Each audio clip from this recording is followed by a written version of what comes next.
আল্লাহর নবী বলেন, মান আহাব্বা লিল্লাহ, কেউ যদি তার ঈমানকে পরিপূর্ণ করে নিতে চায়, সে যাকে ভালোবাসবে সেটা যেন আল্লাহর জন্য বাসে, দুনিয়ার কোনো স্বার্থ পাওয়ার জন্য না, দুনিয়ায় কোনো নামের জন্য না, ভাইরাল হওয়ার জন্য না। সে শুধু ভালোবাসবে কাউকে, কার জন্যে? আমাদের আজ এইটা কিন্তু দিন দিন কমে যাচ্ছে। আমরা আল্লাহর জন্য কাউকে ভালোবাসতে পারছি না। ওয়াবাগাদা লিল্লাহ, কাউকে যদি কেউ ঘৃণা করে, কাউকে যদি কেউ ছেড়ে দিতে চায়, সে যেন অবশ্যই আল্লাহর জন্য ছেড়ে দেয়। আপনি যদি কোনো মানুষকে ছেড়ে দিতে চান, বন্ধুত্ব ছিল 20 বছরের, এখন আর রাখতে পারছেন না, দেখবেন এই লোকটা আল্লাহ রাসূলের বিরুদ্ধে গেছে, এই জন্য আমি আর ওর সাথে নেই। আজ 50 বছরে দলে আছি, কিন্তু এখন দেখি এটা কোরআন হাদিসের বাইরে। যদি ঈমান পরিপূর্ণ করে নিতে চান, এই মুহূর্তে আপনাকে তালাক দেওয়া লাগবে। ওয়া তাআ লিল্লাহ, কাউকে কিছু যদি দেন, দান করেন, হাদিয়াও দেন, এটা শুধু আল্লাহর জন্য দেওয়া লাগবে। আজ আমরা অনেক কিছু দিতেছি, দান করছি, কিন্তু সব দলীয়করণ এই লাইনে চলে গেছে। আমি যে ঈমান পরিপূর্ণ করে নেওয়ার জন্য আল্লাহর জন্য দেব, এই মন মানসিকতা আমাদের নষ্ট হয়ে যাচ্ছে। অমানা আলিল্লাহ, আপনি যদি নিষেধ করেন কাউকে দিতে, কাউকে দেবেন না, এইটাও হওয়া লাগবে শুধুমাত্র আল্লাহর জন্যে। নবীজি বলেন, কথাগুলো যদিও ছোট ছোট, এই 4টা কথা যাদের মগজ আছে মাথায়, তামাম দুনিয়া দেখবেন এর ভেতরে লুকিয়ে আছে। আমার তো মনে হয় এই 4টা কথায় নবীজি যা জানাতে চেয়েছেন, আমার যতদিন হায়াত আল্লাহ দিয়েছেন, আমি এই 4টা পয়েন্টের উপরে যদি কথা বলি, আমার জীবনই শেষ হয়ে যাবে। সব এর ভেতরে আছে। আপনি কাউকে ভালোবাসবেন আল্লাহর জন্যে, কাউকে ঘৃণা করবেন আল্লাহর জন্যে, কাউকে দান করবেন আল্লাহর জন্যে, দান করা থেকে বিরত থাকবেন আল্লাহর জন্যে, তাহলে দুনিয়ার থাকে কি? এই 4টা গুণ যদি কেউ অর্জন করে, নবীজি বলেন ফাকাদ ইস্তাকমালাল ঈমান। এই আরবি গ্রামার যারা জানে, ফা ব্যবহার হয় 19টা অর্থে। কয়টা? এর 13 নাম্বার কায়দাতে আছে, বালাগাত মান থেকে দেখবেন। এই ফা ব্যবহার করার নিয়ম হচ্ছে, আগের যে বর্ণনা নবীজি করছিলেন বা আপনি করছিলেন, এই কথাগুলো যদি কেউ মেনে নেয়, তাহলে পরের কথায় ফা দিয়ে গ্যারান্টি দেওয়া হচ্ছে। এরপরে আবার কদ আছে, কদ মানে নিশ্চয়, অবশ্যই। নবীজি বলেন ফাকাদ ইস্তাকমালাল ঈমান। এই 4টি গুণ যদি কেউ দুনিয়ায় অর্জন করে, ও যেন ওর ঈমানকে পরিপূর্ণ করে নিল। জোরে বলেন আল্লাহু আকবার। আমি সহ যারা শুনলাম, এখন থেকে এই হাদিসটার উপরে যেন আমল করতে পারি, নবীজি আল্লাহ তৌফিক দিন। জোরে বলেন আমিন। সূরা মুলক থেকে 2টা আয়াত পড়েছি, জবান খুলে তাফসীর শোনার নিয়তে। শয়তান যদি আশপাশে থাকে যেন চলে যায়। বলে আউযু বিল্লাহি মিনাশ শাইতানির রাজিম। বিসমিল্লাহির রহমানির রহিম।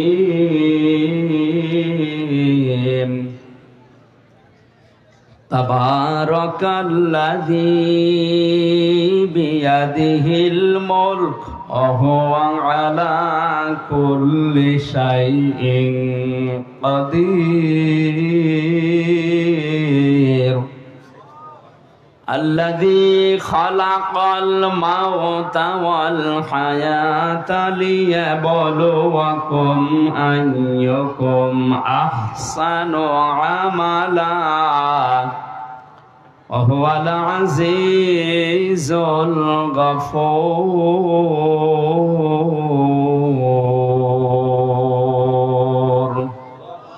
সাদাকাল্লাহুল আযীম। সূরা মুলক কোন সূরা? বলেন বলেন। মুলক শব্দের শাব্দিক অর্থ বলার দরকার নেই, এ ঝামেলা। আমরা সূরার অর্থের দিকে যাচ্ছি। তাবারাকা বরকতময়, আল্লাযী ওই সত্তা, বিয়াদিহিল মুলক, যার হাতে ক্ষমতা। এই আয়াত পড়লে এই সূরাটার ভেতরে 30টা আয়াত আছে। কয়টা? এশার নামাজের পরে ঘুমানোর আগে কোনো মানুষ যদি প্রতিনিয়ত এই সূরাটা পড়ে, আর এর ভেতরে 30টা পয়েন্ট আছে, এই 30টা পয়েন্ট যদিও দুনিয়ার প্র্যাকটিক্যাল লাইফে সত্যি আমল করতে পারে, মরণের পরে এই সূরা কবরে তাকে শাস্তি থেকে বাঁচিয়ে দেবে। এমনকি কিয়ামতের ময়দানে সূরায়ে মুলক আল্লাহর সামনে দাঁড়িয়ে ঝগড়া পর্যন্ত করবে রব্বুল আলামিন। তোমার এই বান্দা তার প্র্যাকটিক্যাল লাইফে আমাকে আমল করেছিল, আমাকে কাজে পরিণত করেছিল, সুতরাং আমি তোমাকে বলছি তোমার এই বান্দাকে তুমি মাফ করে দাও, নয়তো তোমার কোরআন থেকে আমারে কেটে বাদ দিয়ে দাও। আমার মতো সলিমদ্দি আপনার মতো মানুষের জন্য কোরআন থেকে আল্লাহ আয়াত কেটে বাদ দেবে? বলেন বলেন। শেষ পর্যন্ত আল্লাহ আমাকে আপনাকে যারা এই আয়াতটা এখন থেকে আমল করবেন, শেষ পর্যন্ত নবীজি বলেন আল্লাহ তাদেরকে মাফ করেই দেবে। কি আছে এই সূরার ভেতরে? যেহেতু 30টা আয়াত আমরা 2টা পড়েছি, অন্তত 2টা পর্যন্ত দেখি কি আছে। বরকতশালী, করুণাময় ওই আল্লাহ যার হাতে রাজত্ব, ক্ষমতা, এটা যদি কেউ বিশ্বাস করে সে জীবনেও একথা আর বলতে পারবে না ক্ষমতার উৎস জনগণ। তাকে কথা বলা লাগবে, মুখেও বলা লাগবে, বিশ্বাসও করা লাগবে ক্ষমতার একচ্ছত্র মালিকানা আল্লাহর। তাবারাকা শব্দ দিয়ে আল্লাহ আয়াত শুরু করলেন কেন? যতগুলো তাফসীর আমি দেখেছি মুফাসসিরিন ইকরাম জানিয়েছেন, যত রকমের দোষ দুনিয়ার মানুষ আল্লাহকে দিতে পারে, সব দোষ থেকে, সব আয়েব থেকে আমার আল্লাহ নিজেকে আগেই মুক্ত ঘোষণা করছেন। পৃথিবীর অনেকে আল্লাহর নামে দোষ দিয়েছে, আল্লাহর সন্তান আছে, এই জন্য আল্লাহ তাদেরকে কাফের ঘোষণা দিয়েছে, তারা খ্রিস্টান। অনেকে আল্লাহর স্ত্রী আছে, আল্লাহর পুত্র আছে, এ কথা বলার কারণে আল্লাহ তাদেরকেও কাফের বলে ঘোষণা দিয়েছে, তারা ইহুদি। আজ মুসলমান নামধারী অনেকের ভেতরেই এই ধারণা বদ্ধমূল হয়ে আছে।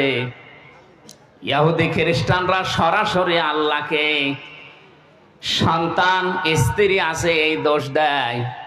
আমরা নামধারী মুসলমানেরা হয়তো আল্লাহর সন্তান আছে, স্ত্রী আছে, এ কথা বলি না, কিন্তু বলি আল্লাহর সাথে আমার বাবাও আছে। কবরে যে লোকটা শুয়ে আছে এর উপরে এত বেশি বিশ্বাস করে মানুষ, মনে হয় আল্লাহ ওর থেকে অনুমতি নিয়ে তারপরে কোনো কাজ করবে। যে সমস্ত বিষয়ে মানুষ আল্লাহর সাথে শিরিক করতে পারে, তাকে দোষ দিতে পারে, সব রকমের অক্ষমতা, দুর্বলতা, সব রকমের দোষ থেকে, আয়েব থেকে আমার আল্লাহ নিজেকে মুক্ত ঘোষণা দেওয়ার পরেই এমন একটা শব্দ দিয়েছেন, বিয়াদিহিল মুলক, আমি আল্লাহর কুদরতি হাতে দুনিয়ার সব ক্ষমতা। হুয়া আলা কুল্লি শাইইন কাদির, সব কিছুর উপরে আমি আল্লাহরই ক্ষমতা চলে। আপনার 3.5 হাত বডি, এইটার উপরও আপনার ক্ষমতা চলে না। আপনার নাক আপনার কথা শোনে না, আপনার এই হাতও আপনার কথা মতো চলে না। বলেন কেমন করে পায়খানায় যান? যে যদি বলেন আমি কিন্তু এ দেশের মন্ত্রী, কোনো দুর্গন্ধ যেন আমার নাকে না আসে, নাক বলবে বেটা যদি বাঁচতে চাস আগে আমার চেপে ধর। কথা বলছে না কেন? নাকও আপনার কথা শোনে না। আপনার শরীরের অঙ্গ প্রত্যঙ্গ গুলোই তো শুনছে না। এমনকি কিয়ামতের ওই কঠিন ময়দানে এই অঙ্গ প্রত্যঙ্গ যারা আল্লাহর আইনের বিরুদ্ধে ব্যবহার করেছে, এগুলো তাদের বিরুদ্ধে সাক্ষ্য হয়ে দাঁড়াবে। জোরে বলেন নাউজুবিল্লাহ। আল্লাহ রাব্বুল আলামিন বলেন, আল-ইয়াওমা নাখতিমু আলা আফওয়াহিহিম ওয়া তুকাল্লিমুনা আইদিহিম ওয়া তাশহাদু আরজুলুহুম বিমা কানু ইয়াকসিবুন। সূরা ইয়াসিনের ৫ নম্বর আয়াতে আছে, কিয়ামতের দিন আল্লাহ মানুষের মুখের উপরে মোহর লাগিয়ে দেবে, সেলাই করে দেবে। হাত আল্লাহর সাথে কথা বলবে।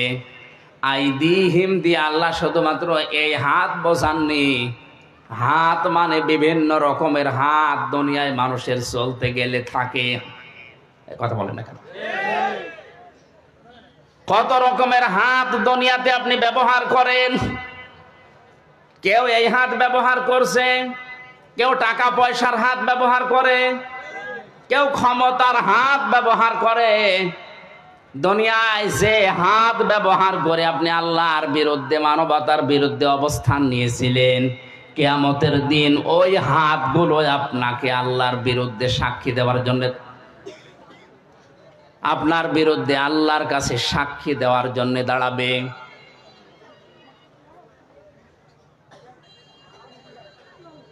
কক্সবাজারবাসী, এই জন্য আমাদের এখান থেকে থেমে যাওয়া লাগবে। আমার হাত দিয়ে, সে সম্পদের হাত, ক্ষমতার হাত, এই হাত কোনো হাত দিয়ে যেন আল্লাহ রসুল এবং মানবতার বিরুদ্ধে কোনো কাজ না হয়। আজকে হয়তো অনেককেই দেখতে পাচ্ছি, কিন্তু চোখ বন্ধ করার পরে আমার সাথে থাকা দূরের কথা, কেউ আমার সাথে থাকতেও চাইবে না। কোরআনে কারীম জানিয়েছে, ওয়াকুল্লুহুম আতিহি ইয়াউমাল কিয়ামাতি ফারদা। সূরা মরিয়মের 95 নম্বর আয়াতে আছে, কিয়ামতে প্রত্যেকটি মানুষকে আল্লাহ তার নিজের কাছে ডাকবেন, স্রেফ একা একা। কয়জন করে বলেন বলেন? সুতরাং বিভ্রান্তি যদি কেউ ছড়ায়, কিয়ামতে অনেকে হাজার হাজার মুরিদ নিয়ে উঠবে, এটা পুরা মিথ্যা কথা, এই আয়াতের সাথে সাংঘর্ষিক। কোন মানুষ যদি বলে কিয়ামতে আমার অমক বাবা লক্ষ কোটি মুরিদ নিয়ে আসবে, স্লোগান দিতে দিতে, এটা মিথ্যা কথা। আল্লাহর কোরআন জানিয়েছে কিয়ামতে প্রতিটি মানুষ উঠবে। কয়জন করে বলেন বলেন? ফাইদা নুফিখা ফিস-সূরি ফালা আনসাবা বাইনাহুম ইয়াউমাইযিন ওয়ালা ইয়াতাসাআলুন। সূরা মুমিনুনের ভেতরে আল্লাহ বলেন, যখন সিংহায় ফুৎকার দেওয়া হবে, যত রকমের সম্পর্ক আছে মানুষের সাথে, সব সম্পর্ক কাট হয়ে যাবে। রক্তের সম্পর্ক হোক, আত্মীয়তার সম্পর্ক হোক, দলীয় সম্পর্ক হোক। ও কক্সবাজারবাসী, এই সামনে আমার শুধু এই 20,000 মানুষ বসে নেই। মিডিয়ারা কালকে এটা ছড়াবে, তাম দুনিয়ার 750 কোটি মানুষের কাছে এটা ছড়িয়ে যাবে বিভিন্ন ভাষায়। সবাইকে সামনে নিয়ে বলছি, কিয়ামতের ময়দানে সব সম্পর্ক কাট হয়ে যাবে। এমনকি কেউ কারো সম্পর্কে কোনো প্রশ্ন করার সুযোগ পাবে না। পরিচয় থাকলেও পরিচয় দিতে চাইবে না, ভুলে যাবে। এই জন্য আমার এখনই সাবধান হওয়া দরকার। আজকের এই মাহফিলে সচেতন হওয়ার জন্যই দিয়েছে আল্লাহ। যেহেতু সব কিছুর উপরে ক্ষমতাবান, তার দিকে ভরসা আমারে ঠিক ওই পরিমাণ করা দরকার। কথা বলেন ঠিক কিনা? আমার বাস্তব জীবনের কথা বলছি। আমার 2টা মেয়ে আছে, একটা 10 বছর, একটা এই 3.5-4 বছর। বড়টাকে আমি উপরের দিকে ভাবে ছুড়ে মারলে ও কান্নাকাটি করে, আর ছোটটারে উপরে তুললে ও যত উপরে তুলতে চায় তত আরো হাসে। বড়টা জানে যে আমার বাবা যদি উপরে আমারে ছুড়ে মারে, আমারে ধরতে পারবে না, পড়ে গেলে আমার লাগবে, আমার ব্যথা লাগবে। আর ছোটটার ভেতরে এখনো পর্যন্ত ওই বুঝ আসেনি, ওরে যত উপরে ছুড়ে মারি তত হাসে, কারণ ওর বিশ্বাস আছে আমার উপরে আমার বাবা যত উপরে মারুক না কেন নিচে হাত পেতে রাখবে।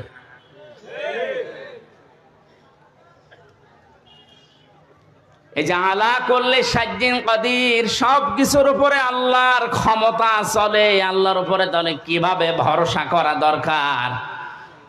আমার মেয়ে ফারিহা জান্নাতের মতো ভরসা আমার উপরে যেভাবে করে, ওই ভরসাও এখন আমাদের আল্লাহর উপরে নেই।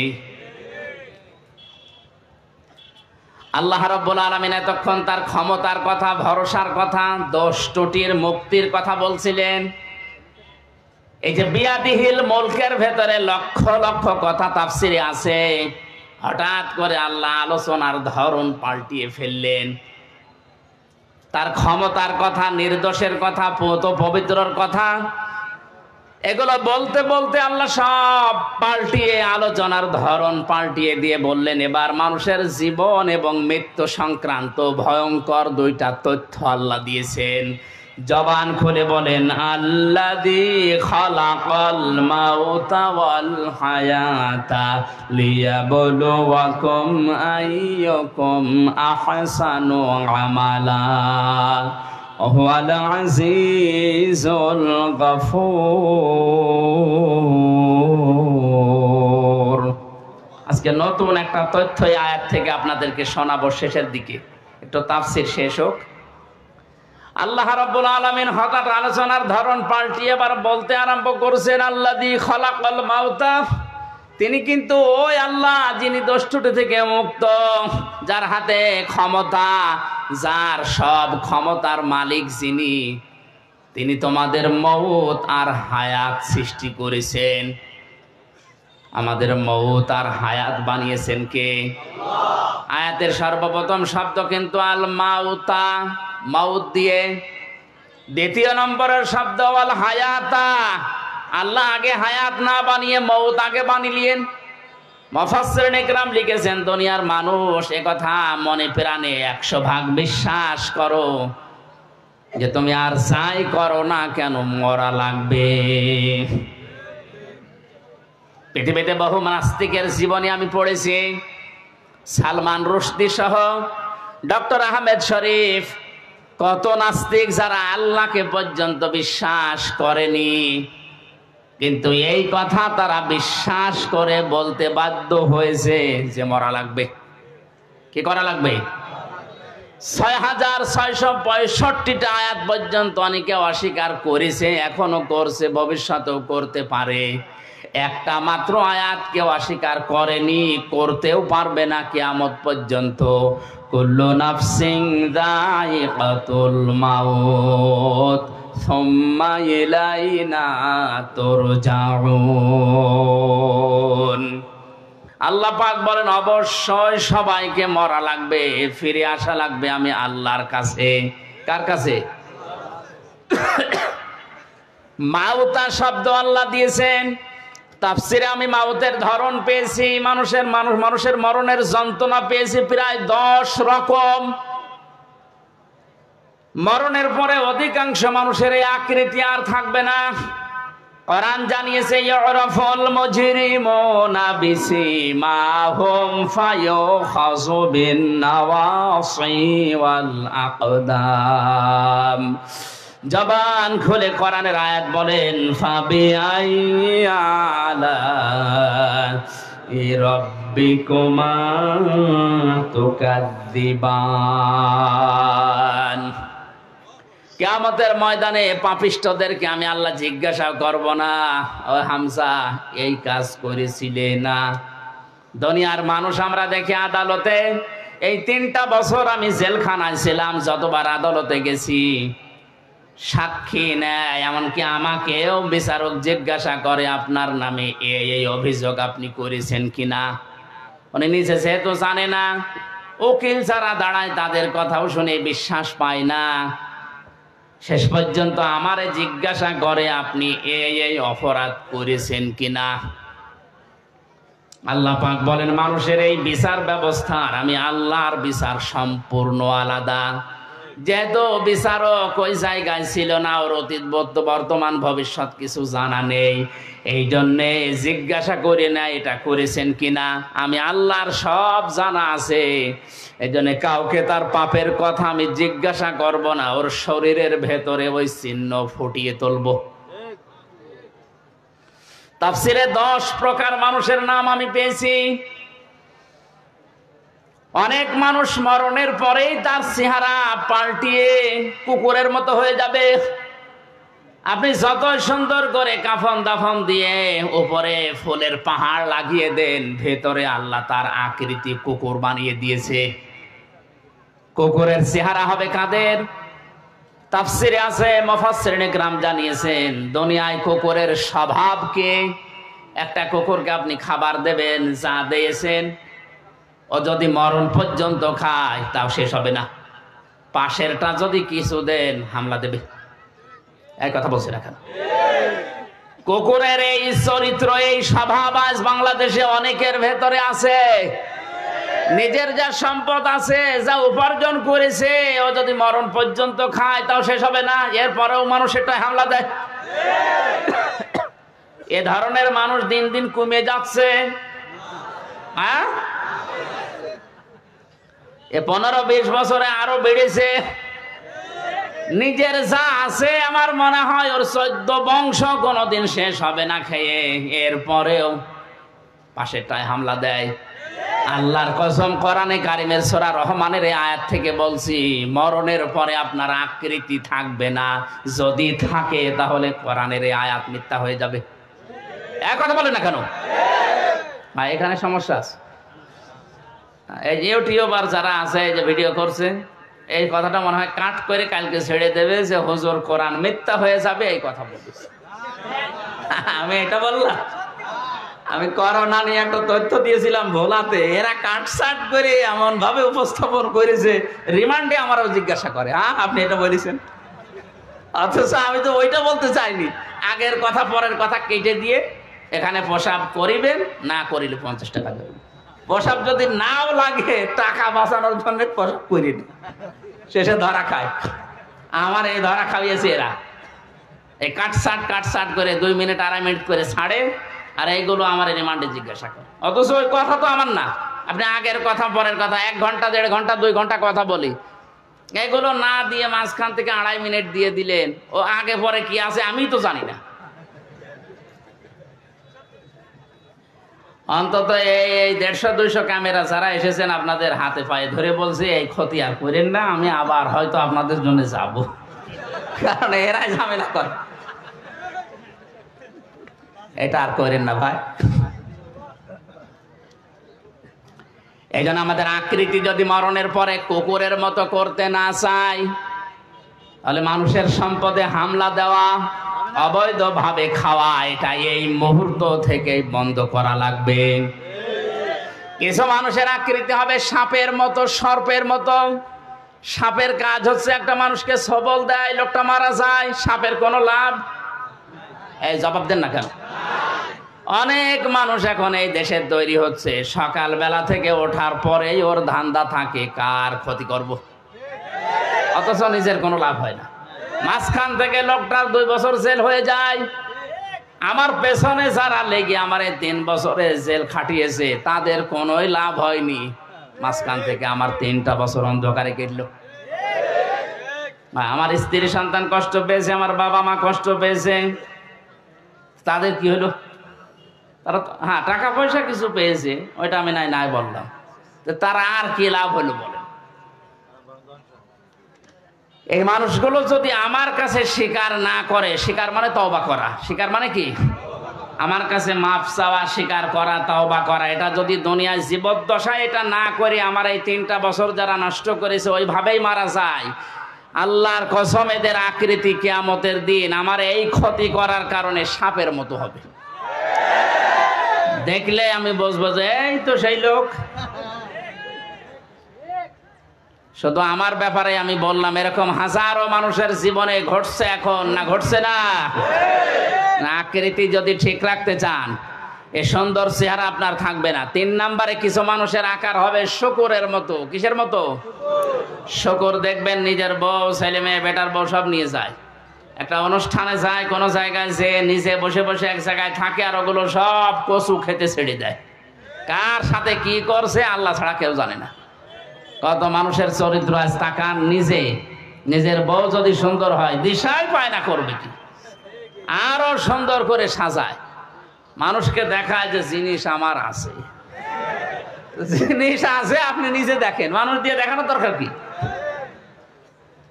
বহু সুন্দরী স্যার, এগুলো যদি দেখানোর মতো জিনিস হতো, তো এই যে কোরআন শরীফ আমি হাতে নিয়ে বলছে আমারটা আমি সত্যি আগে দেখাতাম। আপনার যদি আমার বউ একেবারে কম সুন্দর তা না। রিমান্ডে একটা কথা বলতে নেই, রিমান্ডে আমার বিয়ের একটা ছবি ছিল মোবাইলে, ছবি উল্টাতে উল্টাতে বলছে হ্যাঁ হুজুর আপনার এই মোবাইলে পূর্ণিমার ছবি। পূর্ণিমা মানে পূর্ণিমা আমি কোথায় পাবো? এই যে এটা আমার বউ। হ্যাঁ হুজুর এত সুন্দর বউ কি করে পাইলো? এই বউ দাঁড়ান তুলে নিয়ে আসবো। এই শেষ পর্যন্ত আরো ঘটনা যা ঘটার ঘটেছে। সম্মানিত ভাইরা, বউ দেখানোর জিনিস না, এটা দেখার জিনিস। মেয়ে লোকের এই চেহারায় এই সৌন্দর্য শুধুমাত্র তার স্বামীর জন্যে, তার বাবার জন্যেও না। এক কথা বলেন না কেন? যে বাবা জন্ম দিয়েছে ওই বাবার জন্যও যদি এই সৌন্দর্য উপভোগ করা জায়েজ না থাকে, শুধু স্বামী বাদ দিয়ে, তাহলে দুনিয়া আর কার জন্য জায়েজ হয় আপনি আবার বিবেক দিয়ে বলেন। এরপরেও যদি কেউ নিজের বউকে, নিজের যুবতী মেয়েকে আরো সুন্দর করে সাজিয়ে প্রদর্শন করেন যে জিনিস আমার আছে দেখো, কিয়ামতের দিন আপনার এই আকৃতি থাকবে না, আপনি শুকর হয়ে উঠবেন। জোরে বলেন নাউযুবিল্লাহ। কত মানুষ আল্লাহওয়ালা দেখতে মনে হয়, নামাজ পড়ে, তাহাজ্জুদের নামাজ পর্যন্ত পড়ে, কিন্তু বাড়িতে এই পর্দার ব্যাপারে উদাসীন, কিছু মনেও করে না। আমার জেলাতে একবার ম্যাট্রিক পরীক্ষা দিতে নিয়ে যাবে মেয়েকে, এই 16 বছর 17 বছর বয়স এরকম যুবতী মেয়েকে ম্যাট্রিক পরীক্ষা দেওয়ার জন্য বাবা এই ভ্যানের পেছনে বসে ঘোমটা দিয়ে তসবিহ নিয়ে আল্লাহ আল্লাহ করছে, আর মেয়েকে সামনে বসিয়েছে। আমি মোটরসাইকেল নিয়ে সামনে দিয়ে যাচ্ছিলাম, ডাক দিয়ে বলছে মুরব্বী এইভাবে আছেন একেবারে সব কিছু ঢেকে? বলছে বাবাজি দিনকাল ভালো না, কার মেয়ের দিকে নজর দেয় বলা যায় না, এই জন্য আমি আল্লাহ আল্লাহ করছি। সামনে এটাকে বলছে আমার মেয়ে পরীক্ষা দিতে যাচ্ছে, তা আপনি সামনে ক্ষেপণাস্ত্র ফিট করে রেখেছেন আর পড়ছেন সুবহানাল্লাহ আলহামদুলিল্লাহ আল্লাহ, এ কাজ হবে? আগে ওইটা ঢাকেন, আপনার মাথায় পাগড়ি দেওয়ার দরকার নেই, এই পাগড়ি ওই মেয়ের মাথায় দিয়ে।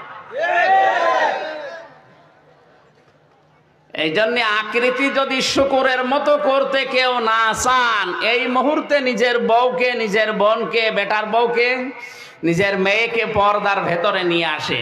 এটা আপনাকে বাঁচার জন্য আমি বললাম। এরকম 10 প্রকার আছে, আমি সবগুলো বলতে পারছি না। কয়টা পর্যন্ত করবো? 12টা না শেষ করে দেবো? 12টা পর্যন্ত করি নাকি? হ্যাঁ চুপ করে। সভাপতি আছে না? আলহামদুলিল্লাহ। সুবহানাল্লাহ। একটু পানি ঠান্ডা তো নিয়ে আসার দরকার নেই, এখানে থাকলে দেন, না থাকলে থাক। হ্যাঁ ঠিক আছে। সুবহানাল্লাহ আলহামদুলিল্লাহ লা ইলাহা ইল্লাল্লাহ, সুবহানাল্লাহ আলহামদুলিল্লাহ লা ইলাহা ইল্লাল্লাহ।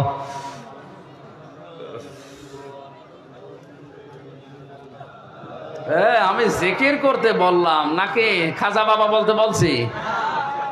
আপনারা তো পুরুষ মানুষ, মহিলা প্যান্ডেল আছে না, ওই জায়গায় যদি যে বলতাম যে জিকির করেন, ওরা এমন আওয়াজ দিত এটাতে 3 গুণ আওয়াজ হইত। আমি তো মহিলা প্যান্ডেলের জিকিরে চট্টগ্রাম বিভাগে বিভিন্ন জায়গায় হয়, এগুলো দেখেছি। জিকির করতে বললাম, আপনারা যেখানে যা জিকির করছেন এখানে পুরুষ মানুষ আছে তো? দেখেন তো আগে, দেখেন কি হলো, দেখেন না কেন? পুরুষ নেই, জিকির করেন সুবহানাল্লাহ।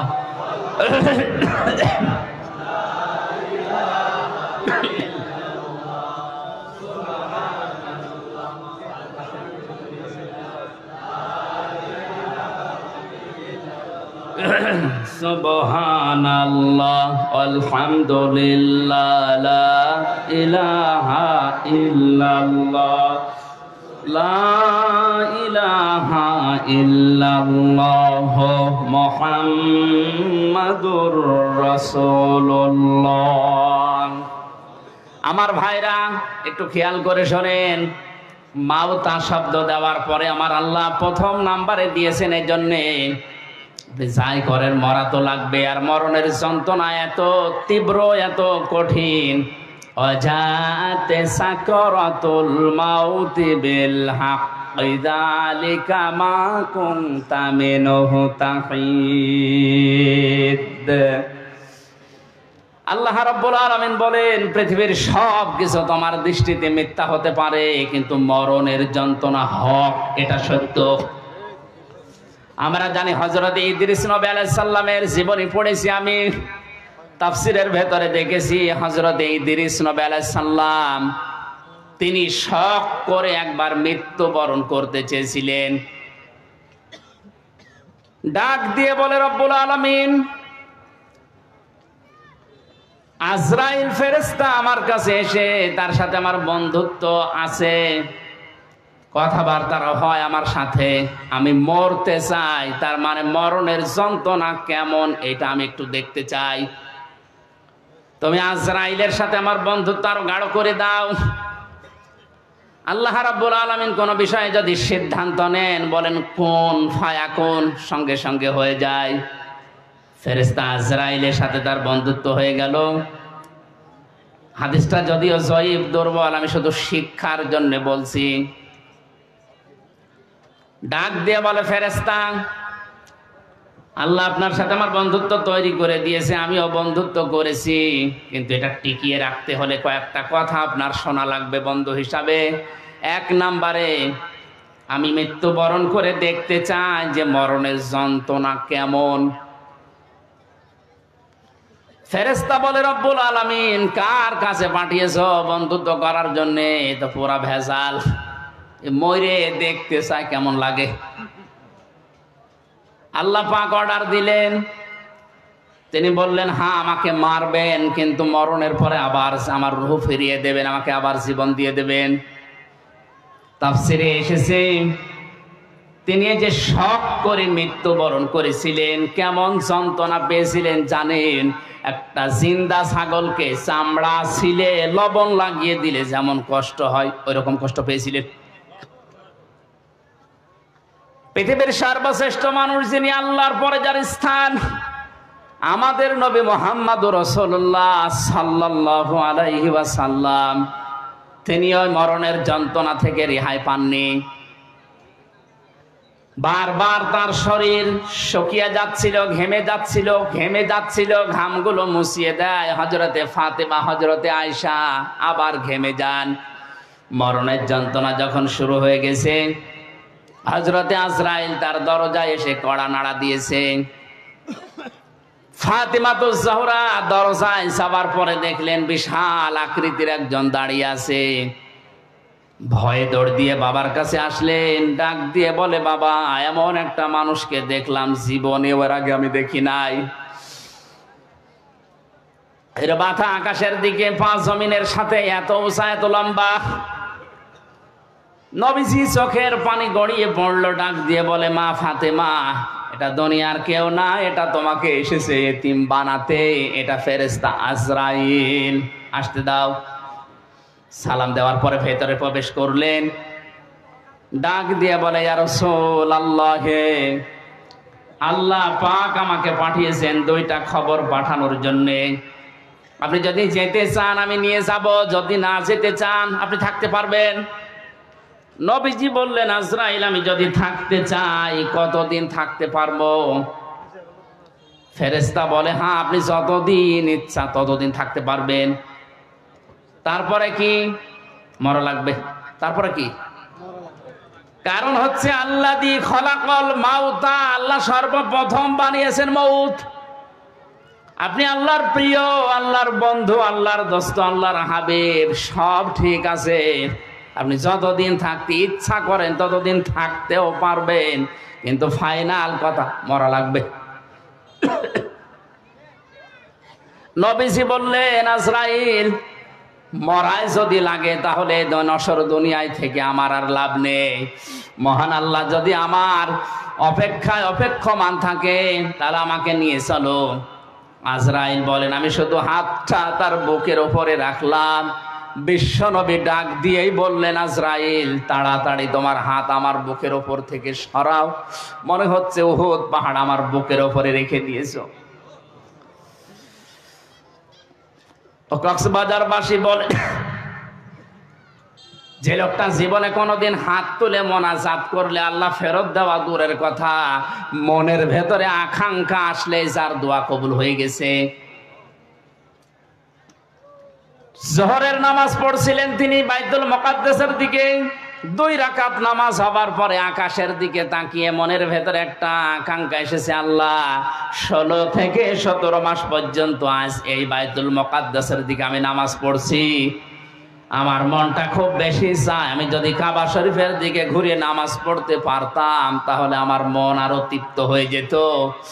নামাজের ভেতরে ওহী নাযিল করে দিলেন আল্লাহ পাক, ক্বাদ নারা তাকাল্লুবা ওয়াজহিকা ফিস সামা ফালানুওয়াল্লিয়ান্নাকা কিবলাতান তারদাহা ফাওয়াল্লি ওয়াজহাকা শাতরাল মাসজিদিল হারাম।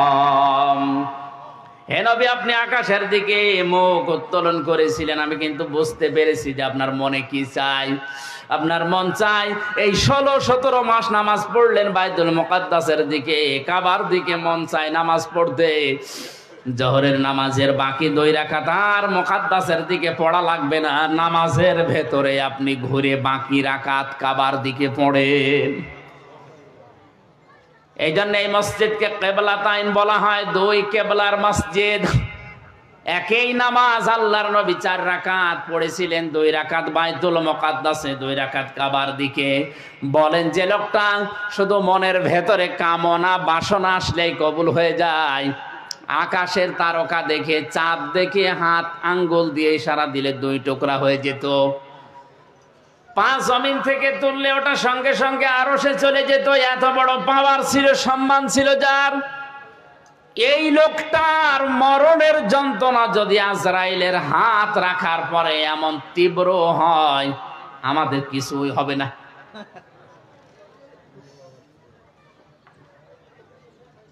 হযরত ঈসা আলাইহিস সালামের ঘটনা আমি তাফসিরে বাইজাবির ভেতরে পড়েছি। হযরতে ঈসা নবীর জামানার সমসাময়িক মানুষেরা খুব ভালো করে খেয়াল করেন, মরণ মাউতা শব্দ আল্লাহ দিলেন প্রথমেই কেন, আর মরণের যন্ত্রণাটা কেমন, কতদিন থাকে এটা। হযরতে ঈসা নবীর উম্মতেরা ডাক দিয়ে বলেন, আল্লাহর নবী আপনি বিভিন্ন মুজিজা দেখিয়েছেন, আজকে একটা নতুন মুজিজা আপনাকে দেখানো লাগবে। এটা একটা পুরাতন কবরস্থান, এখান থেকে যদি আপনি একটা লাশ উত্তোলন করে জীবিত করে তার মুখ থেকে সাক্ষী নিতে পারেন যে লা ইলাহা ইল্লাল্লাহ ঈসা রুহুল্লাহ, তাহলে আপনার উপর আমরা সবাই ঈমান আনব। নবীরা বিপদে পড়লে সঙ্গে সঙ্গে সেজদায় পড়ে যেতেন। হযরত ঈসা সেজদায় পড়ে ডাক দিয়ে বলে, রব্বুল আলামিন, এরা আমাকে একটা চ্যালেঞ্জ ছুড়ে দিয়েছে, এই চ্যালেঞ্জের মোকাবেলা করা আমার দ্বারা সম্ভব না, যদিও আমি নবী। তোমার সাহায্য লাগবে এখন, মেহেরবানি করে এদের হেদায়েত দেওয়ার উসিলায় হলেও তুমি আমাকে সাহায্য করো, পাঠাও। আল্লাহ রাব্বুল আলামিন তাকে ওহী দিলেন, কবরের দিকে আঙ্গুল দিয়ে তিনি বললেন, কুম বিইজনিল্লাহ, হে কবরবাসী, আল্লাহর হুকুমে তুমি জিন্দা হয়ে যাও। সঙ্গে সঙ্গে কবর থেকে একটা মরা মানুষ জিন্দা হয়ে হযরত ঈসা নবীকে সালাম দিয়েছে। সালাম দেওয়ার সঙ্গে সঙ্গে বললেন, হে আল্লাহর নবী ঈসা রুহুল্লাহ, এ সালাম শুধু আমি আমার পক্ষ থেকে না, আমার বাবার পক্ষ থেকে সালাম আপনি গ্রহণ করেন। হযরত ঈসা আশ্চর্য হয়ে বললেন, আল্লাহর বান্দা, কে তুমি, তোমার পরিচয় কি, আর তোমার বাবাই বাপকে? কবরবাসী ডাক দিয়ে বলেছেন, আল্লাহর নবী ঈসা, আমি আজকের সন্তান না, আজকে থেকে 4500 বছর আগে আমি দুনিয়া থেকে বিদায় নিয়েছি। আমার বাবার নাম হযরতে নূহ আলাইহিস সালাম, আর আমার নাম শাম। আমার বাবা ইন্তেকালের আগে আমাকে জানিয়েছিল মরণের পরে তোমাকে হাজার হাজার বছর পরে আবার একবার জিন্দা হওয়া লাগবে জামানার নবী হযরতে ঈসার মুজিজার কারণে। এটা আল্লাহ আমাকে জানিয়েছে, এটা তোমাকে আমি ওসিয়ত করলাম। তুমি যেহেতু আবার জিন্দা হবে, এক নবী আর এক নবীর ভাই, এজন্য আমি নূহুর ভাই হযরত ঈসা, আমার ভাই ঈসা যখন তোমাকে জিন্দা করবে ওই সময় তুমি তাকে আমার সালামটা পৌঁছিয়ে দিও।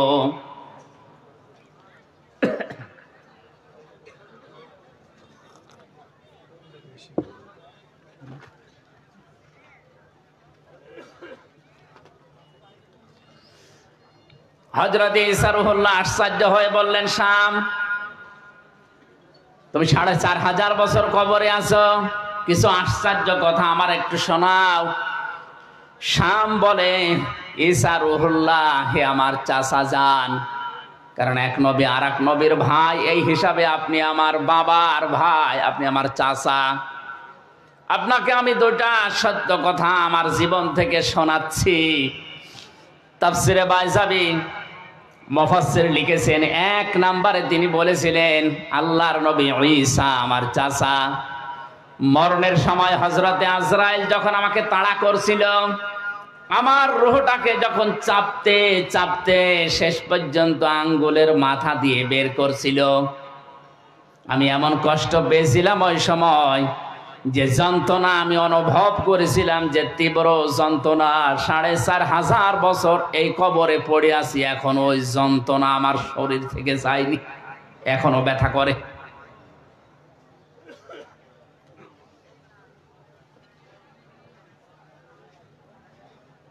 দ্বিতীয় নম্বরে, কবে কিয়ামত হবে আমিও জানি না।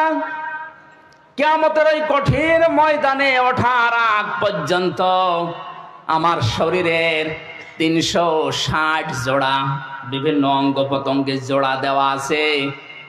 এই জোড়াগুলো আমার এখনো পর্যন্ত এই ৪৫০০ বছরের ভেতরে মনে হয় এখন কে যেন আমাকে পিটিয়েছে।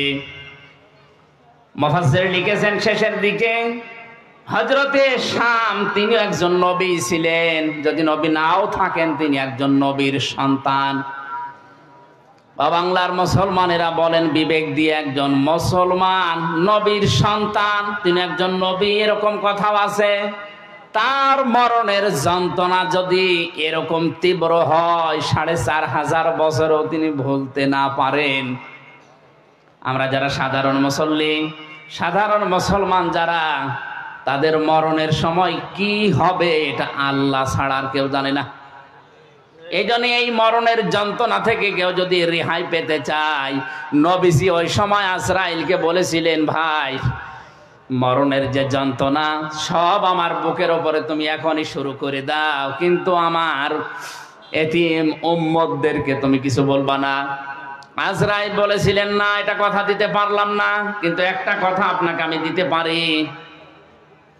কোরআনে কারিমের ৬৬৬৬টা আয়াতের ভেতরে সূরা বাকারার ২৫৫ নম্বর আয়াত যদি আপনার উম্মতেরা ফরজ নামাজ শেষ করার পরেই পড়ে, আর আয়াতের ভেতরে আল্লাহর 10টা ক্ষমতার কথা আছে।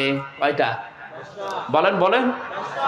এই 10টা ক্ষমতা যদি ওর প্র্যাকটিক্যাল লাইফেও মেনে চলে, আমি আজরাইল কথা দিলাম, মরণের সময় ওর কোনো শাস্তি যন্ত্রণা হবে না। মানুষ মায়ের বুকে দুধ খেতে খেতে যেভাবে ঘুমিয়ে যায় বাচ্চারা, ঠিক আমি ওইভাবে ওর জীবন কবজ করব। যে যন্ত্রণা থেকে নবীজি পর্যন্ত রেহাই পেলেন না, হযরতে শাম রেহাই পাননি, কেউ এই যন্ত্রণা থেকে বাদ যায়নি। সেখানে যে ফেরেশতা আজরাইল কবজ করবে জান, সেই যদি বলে যে আমি মাফ করে দেব, শাস্তি দেব না, এই আমলটা করলে শুধুমাত্র ফরজ নামাজের পরে আয়াতুল কুরসিতে 10টা ক্ষমতার কথা আল্লাহর আছে, এটা বিশ্বাস করে মনে প্রাণে প্র্যাকটিক্যাল লাইফে দেখাবেন, আর প্রতি 5 ওয়াক্ত নামাজের পরে একবার করে পড়বেন। আমার মনে হয় মরণের যন্ত্রণা থেকে বাঁচার জন্য এই আয়াতটা আমল করার দরকার আমাদের আছে না নেই? আল হায়াত দিয়েছেন আল্লাহ। হায়াত 5 প্রকার। কয় প্রকার? এক নাম্বার হায়াত হচ্ছে আলমে আরওয়াহ, রূহের হায়াত বা রূহের জগৎ। সূরা আরাফের 172 নাম্বার আয়াতে আল্লাহ এই তথ্যগুলো দিয়েছেন যে আরাফের জগতে, আলমে আরওয়ার জগতে আমাদের সাথে আল্লাহর অঙ্গীকারগুলো কি ছিল আর আল্লাহর সাথে আমাদের কথোপকথন কি ছিল। দ্বিতীয় নম্বর হায়াত হচ্ছে হায়াত আলমে বতুন, মায়ের পেটের জগৎ, 6 মাস থেকে 10 মাস 10 দিন পর্যন্ত। এখানে একটা ছোট্ট নিখুঁত তথ্য আছে, আলেমদেরকে বলছি। একটা মানুষ মায়ের পেট থেকে জন্ম নেওয়ার জন্য সর্বনিম্ন সময় লাগে 6 মাস। কয় মাস? বলেন বলেন। এই তথ্য আছে সূরা আহকাফের 15 নম্বর আয়াতে। আল্লাহ রাব্বুল আলামিন বলেন, ওয়াসাইনাল ইনসানা বিওয়ালিদাইহি ইহসানা হামালাতুহু উম্মুহু কুরহা ওয়া ওয়াদাআতুহু কুরহা ওয়া হামলুহু ওয়া ফিসালুহু 30 শাহরা। এই খেয়াল করেন, আপনি খেয়াল করেন বেশি করে।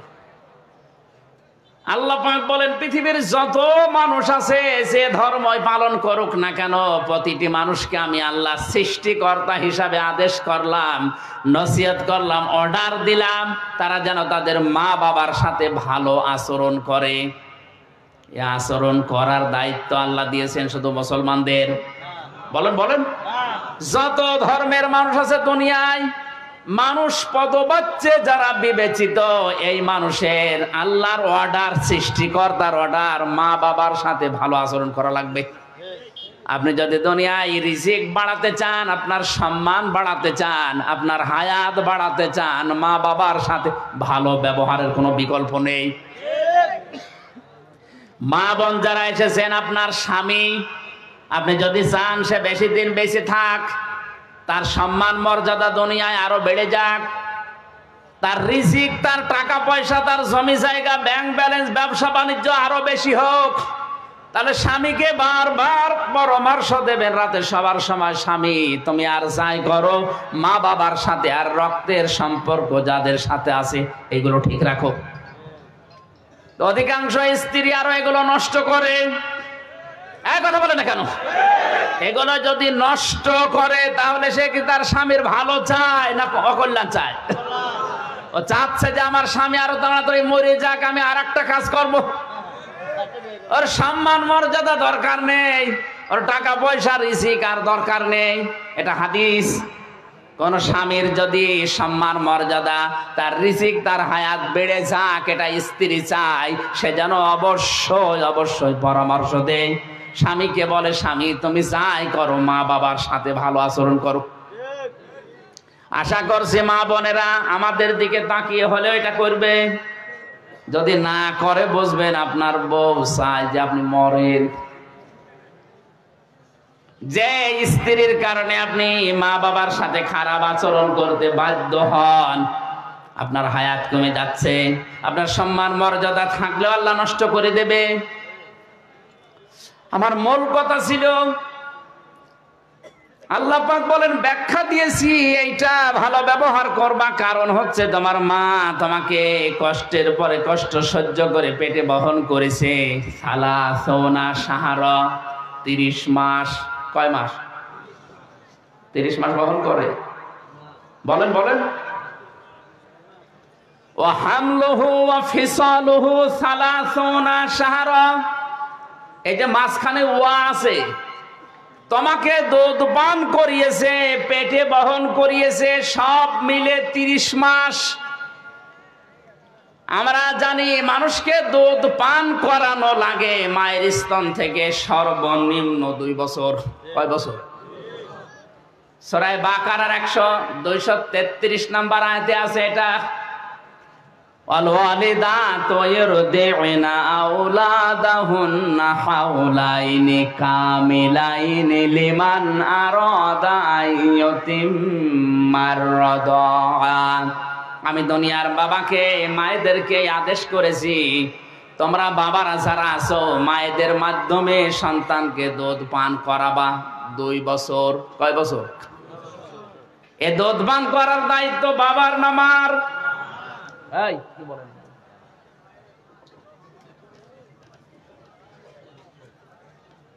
ইরদিউনা আওলাদাহুন্না হাওলাইনি কামিলাইনি ইউতিম্মার রাদা। শব্দটা মোজারে, মুয়ান্নাস না, এটা হচ্ছে মোজাক্কার শব্দ। পুরুষের জন্য আল্লাহ ব্যবহার করেছেন। এই আয়াত দ্বারা বোঝা যায় দুধ পান করার দায়িত্ব বাবার। বাবা টাকা পয়সা খরচ করে হলেও মাকে দিয়ে এই দায়িত্ব পালন করাবে। মা যদি দুধ পান না করায় মায়ের গোনা হবে না। বাবা যদি টাকা পয়সা দিয়ে খরচ করে হলেও সন্তানকে বাঁচিয়ে রাখার জন্য মাকে দিয়ে দুধ পান করায়, এটা বাবার দায়িত্ব। মা দায়িত্বটা পালন করে দেয় টাকা পয়সা না নিয়ে, এটা আমাদের উপরে ইহসান। আমার ভাইরা, আমি ইতিম্মার ব্যাখ্যাটা এখন যাচ্ছি না। আমার শব্দটা 2 বছর বাদ চলে গেল, 24 মাস, 30 মাসে আর কয় মাস থাকে বলেন বলেন? মুফাসসিরিন ইকরাম লিখেছেন একটা মানুষকে কমপক্ষে মায়ের পেটে থাকা লাগবে সর্বনিম্ন 6 মাস। বিজ্ঞানে আয়াত গবেষণা করে জানিয়েছে 6 মাসের আগে কোন সন্তান যদি দুনিয়ায় আসে, ওটা তার বাবার বৈধ সন্তান না, ওইটা হচ্ছে অন্য বাবার দেওয়া। বলে ওইটা কি? জারদ। বলেন না কেন? বলেন বলেন। সূরা কলমের 13 থেকে 17 পর্যন্ত এখানে প্রায় 13টা গুণ, 9টা গুণ আছে। যারা যারো সন্তান দুনিয়ায়, এদের 9টা গুণ আল্লাহ এখানে দিয়েছে। পৃথিবীতে যারা যারো সন্তান, তাদের 9টা গুণাবলী আছে। 1 নম্বরে গুণাবলী, এরা কোরআন বিরোধী। বাংলাদেশ সমাজ, বিশ্বে যারা সত্যি সত্যিই কোরআনের আলোচনা বিরোধী, কোরআন বিরোধী, এদের জন্ম আল্লাহ ছাড়া আর কেউ জানে না। ওর মাও যদি বলে না এটা আমারই, আমার বিশ্বাস হবে না। এটা না, আপনার জন্ম হয়তো ঠিক আছে, কোরআনের বিরুদ্ধে যে নিজের জন্ম খারাপ করবেন এমন কপাল পোড়া আপনি হবেন। আপনি থেমে যান।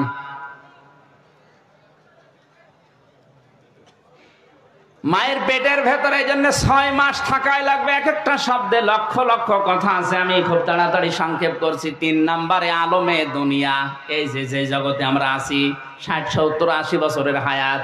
4 নম্বরে আলমে বারজাখ, কবরের জগৎ। 5 নম্বরে আলমে আখেরাত, আখেরাতের ওই জগৎ। আল্লাহ পাক বলেন হামাও তার হায়াত বানিয়ে দুনিয়ায় পাঠিয়েছি খেলা করার জন্য না, লিয়াবলুয়াকুম আইয়ুকুম আহসানু আমালা। আমি দেখতে চাই তোমাদের ভেতরে কে ভালো কাজ করে আসতে পারো। আল্লাহ কিন্তু বেশি কাজ চাননি, তিনি চেয়েছেন ভালো কাজ। কি কাজ? এজন্য আমাদের হায়াত আর মওত বানানোর উদ্দেশ্য আল্লাহর, যেহেতু ভালো কাজ আমাদের কাছে চান। ভালো কাজ করার জন্য 4টা শর্ত লাগে। কয়টা? বলেন বলেন। 1 নম্বরে ভালো কাজের শর্ত হচ্ছে ওর ভেতরে ইখলাস লাগবে। 2 নম্বরে নিয়ত করা লাগবে, খাঁটি খালেস নিয়ত হওয়া লাগবে। 3 নম্বরে ধৈর্য থাকা লাগবে। 4 নম্বরে ওই কাজ করতে হলে আপনাকে ইলম অর্জন করা লাগবে, জ্ঞান লাগবে। ভালো কাজ হওয়ার জন্য শর্ত কয়টা? আরো জোরে বলেন বলেন। 1 নম্বরে ইলম, 1 নম্বরে, 2 নম্বরে ধৈর্য, 3 নম্বরে খালেস নিয়ত, 4 নম্বরে ইখলাস। উল্টা পাল্টা করে হলো অসুবিধা নেই। 4টা শর্ত যদি না থাকে, ও কাজ বেশি হতে পারে কিন্তু এটা ভালো কাজ না। দুনিয়াতে সব চাইতে বড় ভালো কাজ কোনটা, ওইটা বলবে আমির হামজা। কে বলবে? বলেন বলেন। আল্লাহ রাব্বুল আলামিন সব চাইতে ভালো কাজ কোনটা, ওইটা কোরআনে কারিমে জানিয়েছে। আমি এক কথায় বলছি, ইয়া আইয়ুহাল্লাযীনা আমানু হাল আদুল্লুকুম আলা তিজারাতিন তুনজিকুম মিন আযাবিন আলীম। ইমানদারেরা, তোমাদেরকে আমি একটা ব্যবসার কথা দালালাত করব না, বলে দেব না, যে ব্যবসা করলে জাহান্নামের আগুন থেকে তোমরা মুক্ত হয়ে যাবে। তো উমিনুনা বিল্লাহি ওয়া রাসূলিহি ওয়া তুজাহিদুনা ফি সাবিলিল্লাহ বিআমওয়ালিকুম ওয়া আনফুসিকুম। এ পর্যন্তই শেষ। একটু ভালো করে খেয়াল করবেন, ভালো কাজ কোনটা? ওইটাকে আমির হামজা বলছে না আল্লাহ বলছে? তোমরা বিশ্বাস করবে আল্লাহর প্রতি, রাসূলের প্রতি, আর এই বিশ্বাসের দাবি অনুযায়ী জান আর মাল দিয়ে আল্লাহর দ্বীনকে জমিনে কায়েম করার জন্য জিহাদ করা লাগবে। এটা ভালো কাজ। কে বলছেন? যালিকুম খায়রুল লাকুম। এইটাই ভালো কাজ। এইটাই বলেন বলেন, এইটাই ভালো কাজ। আল্লাহ রাসূলকে আমরা যারা বিশ্বাস করি, এই দাবি অনুযায়ী জান আর মাল যাদের আছে, আমাদের একটাই টার্গেট হওয়া লাগবে, কি করে আল্লাহর জমিনে আল্লাহর দ্বীন কায়েম হয়। এইটাই ভালো কাজ। ইন কুনতুম তা'লামুন, যদি তোমরা জানো। আল্লাহ পর্যন্ত বলে শেষ করে দেননি। আল্লাহ রাব্বুল আলামিন বলেন, হুয়াল আজিজুল গফুর। আমি কিন্তু আজিজ, আমি গফুর। আজিজ কাদের জন্য আর গফুর কাদের জন্য? আজিজ হচ্ছে আমি আল্লাহ তাদের জন্য যারা এই ভালো কাজটা শোনার পরেও দুনিয়ায় করে না, তাদের জন্য আমি শক্তিশালী, আমি মহাশক্তিধর। তারা আমার শক্তি সম্পর্কে জানে না। তাদের রক্তের ভেতরে 5 প্রকার ক্যান্সার আমি আল্লাহ দিতে পারি, যে কোনো এক প্রকার লাগিয়ে দিলে ওর বাহাদুরি